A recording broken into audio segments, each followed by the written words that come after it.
días, Dios las bendiga.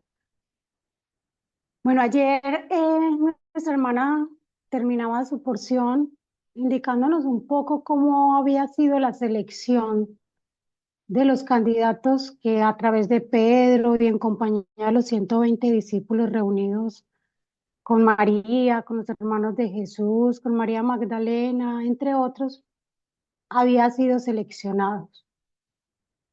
Recordemos, mis hermanas, que estos hermanos tenían que haber cumplido algunos requisitos que los vemos en Hechos desde el capítulo 1, versículo 21 hasta más o menos el 25, donde hacíamos mucho énfasis en que tenían que haber estado con Jesús desde el bautismo de Juan, es decir, tenían que haber sido testigos presenciales del ministerio desde el inicio de la obra de Jesús.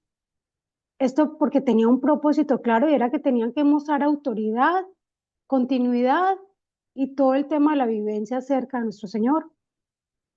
Tenían que haber permanecido con los discípulos durante todo el ministerio, lo cual implicaba fidelidad y, entre otros, ser testigos de su resurrección.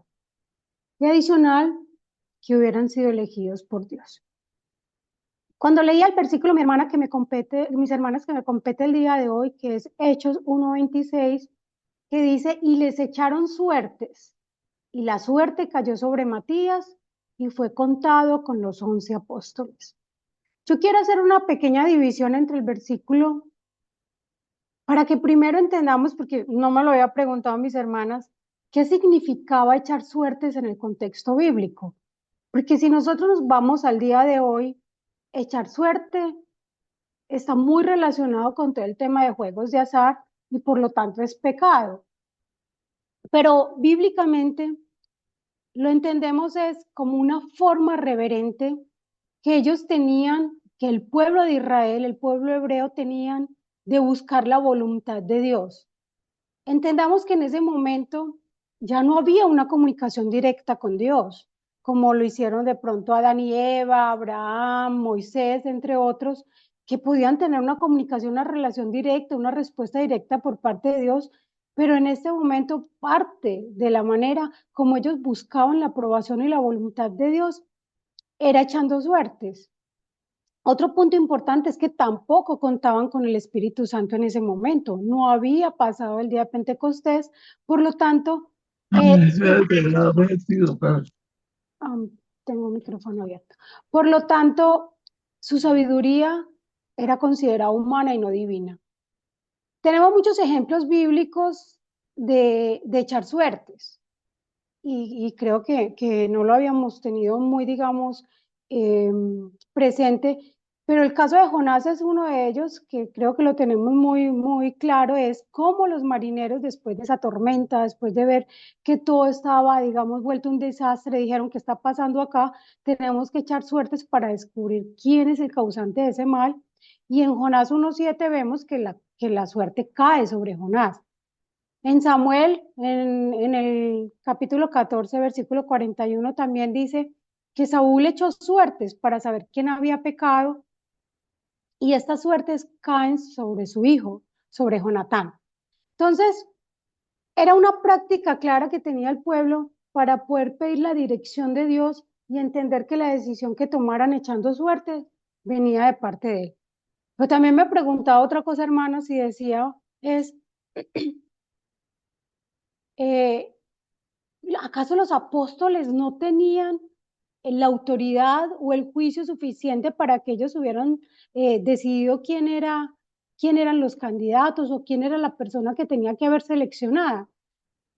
Y es una pregunta interesante porque a pesar de ellos tener ese temor, a pesar de ellos haber estado con Jesús desde el bautismo de Juan y haber seguido todas sus enseñanzas, teníamos claro que tenían temor de la voluntad de Dios y que querían hacer su voluntad.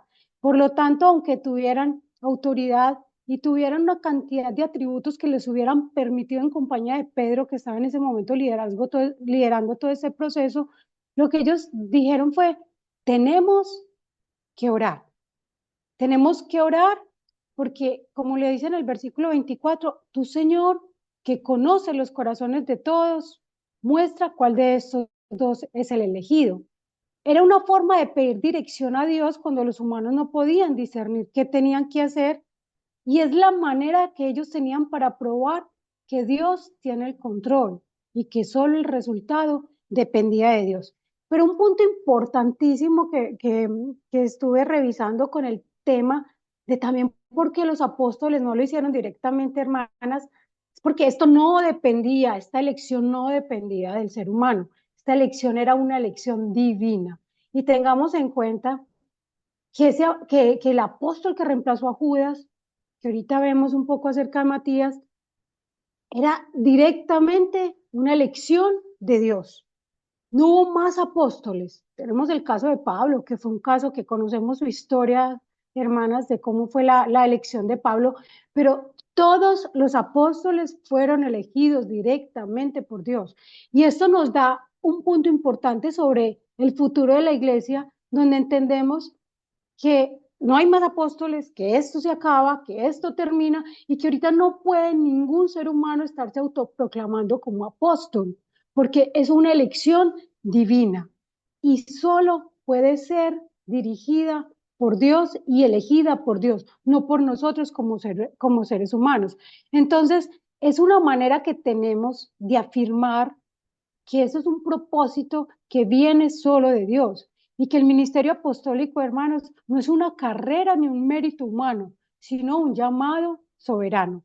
Entonces Dios prepara de alguna manera el corazón de la iglesia para entender que era un llamado divino, que solo dependía de él y que también nos estaba preparando para la venida del Espíritu Santo, que lo vemos más adelante. Esa es la primera parte, hermanas, entonces, para que entendamos qué es echar suerte. Ahora, sobre quién cae la suerte. ¿Quién era Matías? Cayó sobre Matías, mis hermanas. Es muy especial, yo creo que ninguna de nosotras ha estudiado quién era Matías, y Matías era un ser silencioso, que estuvo acompañando a Jesús, fiel, que estuvo cumpliendo con cada uno de los requisitos que exigía ser, digamos, ese candidato. Fue testigo de su ministerio, de su muerte, de su resurrección. Pero lo bonito de todo este tema de Matías es que Matías no era nadie famoso, Matías no se había mostrado delante de nadie. La palabra no nos habla de ningún milagro o algún sermón registrado por Matías, pero Matías estaba allí. Matías estaba siendo fiel, Matías estaba siendo comprometido con todo el proceso de Dios. Matías no se promovió a él mismo, Matías no buscó ser popular, Matías no buscó reconocimiento, Matías simplemente dejó que fuera Dios quien eligiera que él iba a ser ese sucesor de Judas. Entonces, esto nos da una enseñanza importante, hermanas, y es que nosotros no tenemos que estarnos mostrando, sino simplemente disponer nuestros corazones, disponer todo lo que Dios tiene para nosotros, para que ese trabajo que Dios tiene en algún momento, Señor, en algún momento lo pongamos a disposición de Dios, a disposición de nuestro Dios. Es un acto de entrega absoluta y así lo muestra el ejemplo de Matías. Nos enseña un liderazgo que no se impone, nos enseña que es una revelación de Dios y no una revelación humana. Así es, hermanas, como tenemos que ver el ministerio. Esto es un verdadero ministerio y tenemos que saber, mis hermanas, que así no seamos visibles, que así no seamos notorias, que así el trabajo que tengamos pensemos que no es el mejor. Dios en lo secreto sabe lo que realmente nosotros estamos haciendo y Él será quien nos dé la recompensa. Dios los bendiga, mis hermanos.